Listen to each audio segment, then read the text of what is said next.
Hey guys, Jackal back again from Nothing But Tech, and in today's video, I'm going to be reviewing one of my favorite Windows 10 laptop convertibles.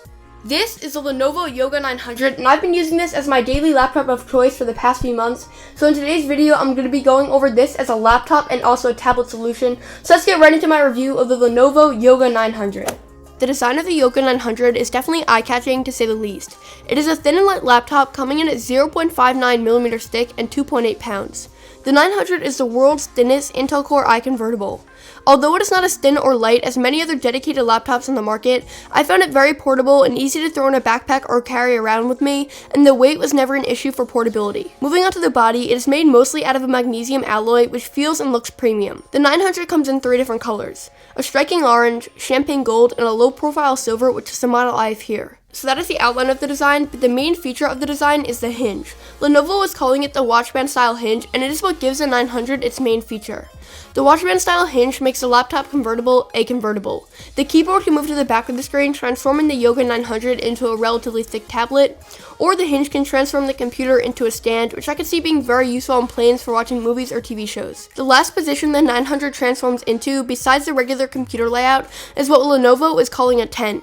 I saved this feature for last because I found it the least useful, but the stand mode on the other hand, along with the tablet mode, was something that I used very often. Since I use the Yoga 900 primarily as a laptop, I'm going to be reviewing it as a laptop first and a tablet as an additional add-on feature. When looking at a laptop for around this price range of $1,500, I always look for 7 main things: a good screen, a good keyboard and trackpad, a good design, good performance, decent speakers, and specs which won't be outdated within the next 2 years. The Lenovo Yoga 900 checks off most of these boxes, and I'd be happy to recommend this to anyone that is looking for a portable but powerful laptop. So I already discussed the design, and design is subjective, but I personally like the look of the platinum silver body with the Yoga name printed up top in a reflective silver, and the brand name printed in a lighter gray in the bottom area of the body. I also like the leather-like material surrounding the keyboard, but I don't like the large bezel at the top and bottom of the screen. In terms of the screen, it is definitely a high-end panel. It's a Quad HD Plus display, which means it's 3200 by 1800, and it gets really bright as well as being really viewable in direct sunlight. The screen definitely packs a high resolution, which is nice for screen real estate and watching movies and videos. The color accuracy was also good, although at times I felt that the white looked a little bit cool when compared to other panels. The panel was also 13.3 inches, which I found was a perfect medium between portability and functionality. The keyboard and the trackpad is the main form of interaction with the screen, and I was overall really pleased. The keyboard this year has a row of function keys up top, which is something that many users missed on last year's model. Although the addition of the function keys is a welcome change, it messes up the layout of the keyboard slightly. The delete key feels slightly out of reach, and all the keys feel slightly shifted over and put closer together. When I was first typing on the keyboard, I was constantly hitting the wrong keys, but after about 15 to 20 minutes, I got fully adjusted to the keyboard and I haven't made a mistake since. The keys are also curved in typical Lenovo fashion, which makes them really easy to type on, and I found that they had a decent amount of travel, but at first I found myself double pressing keys, but like my first issue, I got used to the key travel within a few minutes. Another pro of the keyboard is the backlighting. This is not a feature that many manufacturers include in their keyboards, but I found it made typing in darker environments a lot easier, and going back to a non-lit keyboard will definitely be a big adjustment. The keys themselves do pick up some hand grease, but it comes off very easily. The leather-like material, on the other hand, does not show any grease marks, and my hands were very comfortable resting on it while I was typing. So overall, the keyboard provided a very enjoyable typing experience, and it was definitely one of the best keyboards on a portable laptop to date, in my opinion. The trackpad, on the other hand, is not one of the best, and I had a few issues using it like I do on many other Windows laptops. It didn't always recognize when I clicked it if I clicked too lightly, and it also had a noticeable latency occasionally, but it was nothing unbearable, and I ended up using the touchscreen instead of the trackpad at many times, which wasn't a big inconvenience. If you're worried about the trackpad though, I wouldn't be. I would say it worked about 95% of the time, and when it didn't work on the first time, it always worked on the second try. The trackpad was fine for casual web browsing or writing documents, but for anything that requires precision like editing or graphic design, I would definitely recommend plugging in a separate mouse instead of using the onboard trackpad. The next thing the 900 checks off is decent speakers. The speakers do not face forward, and in fact they are on the 2 lower corners of the bottom of the computer, but they do get loud enough and they produce enough bass, mids, and highs up until about 80% volume. At around 80%, the audio gets slightly distorted, but it was only noticeable if you're listening for it, and it didn't bother me while I was watching movies, videos, or listening to music.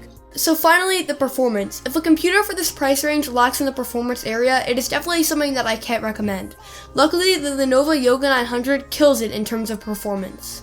The model I have here has a 512GB SSD, 8GB of RAM, and an Intel Core i7 processor clocked in at 2.5 GHz. The processor this year is a huge improvement over the Intel Core M processor found in last year's model. The Core i7 processor is able to complete simple web browsing, note-taking, emailing, watching videos, and other light tasks that students or people working may do, but it can also handle editing and playing games. I don't play PC games, but for the purpose of testing the capabilities of this laptop, I played Asphalt 8 at the highest settings, and I experienced no lag or drop frames. I also added a short project in Premiere on the 900, and it handled it like a champ with no lag and pretty quick response and render times. The only thing I did notice though is when I was doing any heavy tasks, I could definitely hear the fan working to cool down the internals. Overall though, I would be happy using this computer as my travel laptop for content consumption, writing documents, and editing videos. So the 900 gets most things right as a laptop, but it also packs tablet capabilities. In order to use it as a tablet, you have to flip the keyboard to the back of the screen, and then a message at the bottom will pop up asking if you want to switch Windows 10 into tablet mode. Tablet mode works a lot better for the touchscreen and other things that you would use the tablet for, but it definitely does still need some improvement. Looking on the bright side though, the touchscreen and animations were very smooth and responsive in tablet mode. Although Windows 10 has a built-in tablet mode, the operating system feels like it needs a lot more polishing before it can truly become a tablet OS alongside a desktop OS. Along with the software not being fully ready for tablets, the hardware feels the same way. When using the 900 as a tablet, it is bulky, big, and heavy for long periods of time.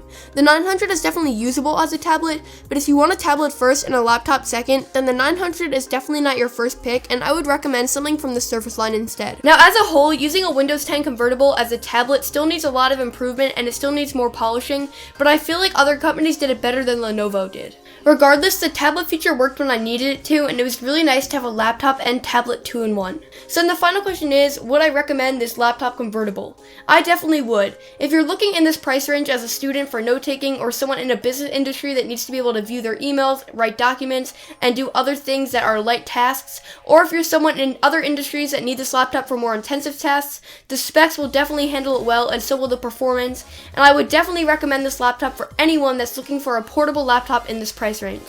Well, that's going to be it for this video. Thank you guys all for watching. If you enjoyed this video, please leave a like. And as always, all my social media links will be down below, as a lot of you guys are asking me on Twitter questions that you have. And if you do want to ask me questions, you can either write them in the comment section or ask me on Twitter.